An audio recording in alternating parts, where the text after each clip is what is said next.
오늘 우리가 읽을 하나님의 말씀은 느헤미야 7장 4절에서 38절까지 말씀입니다.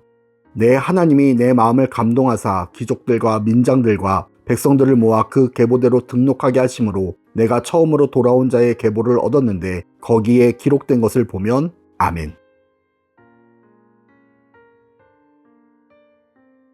하나님의 역사를 바라보는 우리가 느헤미야 7장 4절에서 38절 말씀을 통하여 함께 살펴볼 주제는 잃어버리지 않는 신앙의 뿌리입니다. 오늘 우리가 읽은 본문 24절까지는 가게별로 그 수요를 기록했습니다. 이것이 가능했던 이유는 그들이 비록 바벨론의 포로로 잡혀가고 페르시아의 지배를 받는 백성들이 되었지만 자신들의 신앙의 뿌리, 자신들의 지파의 계보를 잊지 않고 잃어버리지 않으며 살아갔기에 가능했습니다. 그렇기에 지금 그들의 조상이 남아있지 않더라도 그들의 가족들이 다 뿔뿔이 흩어져 있을지라도 찾을 수 있었습니다. 돌아온 이스라엘 백성들은 왜 그렇게 자신들의 지파, 가문의 목숨을 걸었을까요?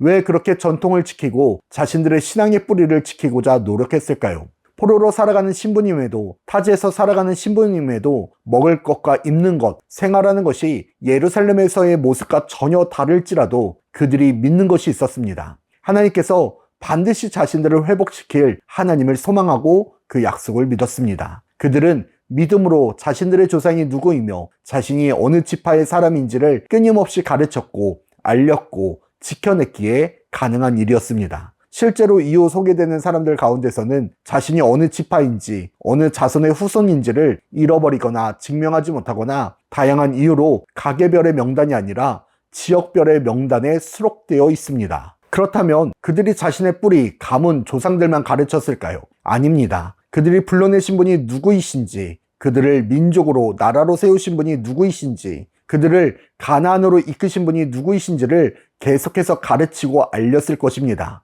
그렇기에 하나님의 감동하심이 나타났을 때, 하나님의 때가 이르렀을 때 그들은 반응할 수 있었고 하나님의 역사에 순종하며 참여할 수 있었습니다. 각종 조사와 데이터를 보게 되면 교회 학교가 점점 줄어든다라는 보고가 올라옵니다. 어느 조사에서는 5%대로 추락했다라는 이야기도 들립니다. 이럴 때일수록 믿음의 가정에서 잃어버리지 말아야 하는 것이 바로 신앙의 뿌리입니다. 우리가 몇 대째 이어오는 신앙의 가문인지도 중요합니다. 그러나 그것보다 우선돼야 되는 것은 자신이 살아가는 은혜, 자신이 살아갈 수 있는 이유, 자신의 정체성이 어디에서부터 오는지, 우리를 지켜주시는 분이 누구이신지를 가르쳐야 합니다. 그러면 나머지는 자연스럽게 이어져 오는 것이니까요. 그것이 이어지지 못해서, 온전하지 못해서 포로로 잡혀있는 동안에, 세상에서 살아가는 동안에, 방황하는 동안에 수많은 백성들이 자신의 정체성을 잃어버리고 뿌리를 잃어버리고 살아갔습니다. 감사하게도 하나님의 감동하심에 따라 예루살렘으로 돌아왔지만 돌아온 자들보다 돌아오지 않은 자들이 더 많음도 보게 됩니다.